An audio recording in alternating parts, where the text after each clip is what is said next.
Приветствую всех на канале Артефактум. Тема сегодняшнего видео – Цербер, трехглавый страж царства мертвых. Цербер – одно из ужаснейших мистических существ в греческой мифологии.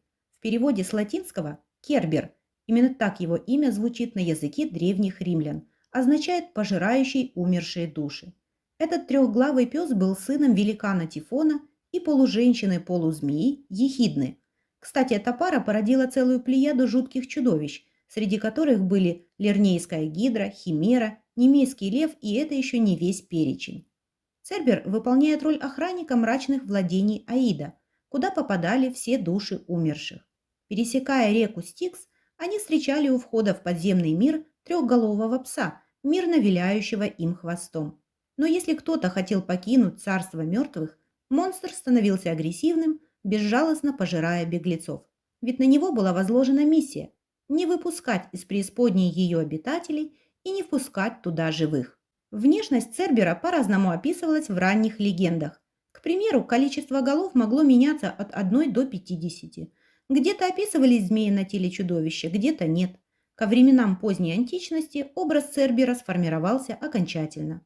Это огромный пес, на мощном теле которого было 3 головы, символизирующие прошлое, настоящее и будущее. Взгляд собаки заставлял цепенеть от ужаса. Загривок свирепого стража облюбовали ядовитые змеи, а дополнял этот жуткий образ длинный хвост с драконьей или иногда змеиной головой. Из пасти с острыми клыками стекала ядовитая слюна. Кстати, о слюне. Когда Геракл вытащил пса из царства Аида, ядовитая слюна упала на землю, и из нее выросло магическое растение аконит. То самое, которое колдунья Медея будет потом использовать в своих смертельных зельях. Живые люди, входившие в царство Аида, не могли совладать с Цербером, но пытались всячески его задобрить. К примеру, Орфей, пришедший за своей погибшей возлюбленной Эвридикой, усыпил зловещую собаку звуками своей лиры. В различных легендах рассказывалось также о том, что для подкупа Цербера, входившие в подземное царство, давали ему медовые лепешки. Возьмем, к примеру, миф об Энее. Помогая ему проникнуть в Аид, Сибилла бросила трехглавому псу лепешку, пропитанную медом, вином и снотворной травой. Кстати, легенду о загробной жизни сформировали ряд похоронных традиций в Древней Греции. Так, в руку умерших перед захоронением было принято вкладывать медовую лепешку для Цербера. Самый знаменитый миф о Цербере – это легенда о 12-м подвиге Геракла.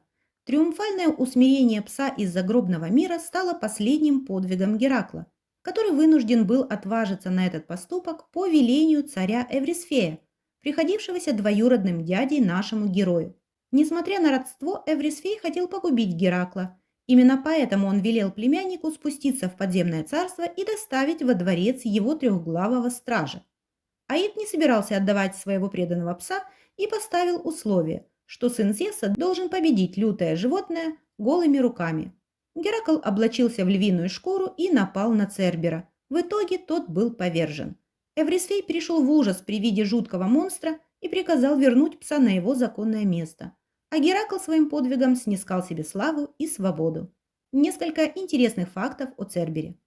Образ Цербера был использован писательницей Джоан Роулинг в своей саге о Гарри Поттере, а именно в первой ее части. Это та самая гигантская собака великана Рупиуса Хагрида. Пес охранял подземелье, где был спрятан философский камень. А еще он имел интересную особенность – мелодичные звуки усыпляюще действовали на животное. Не обделил вниманием Цербера и мир науки.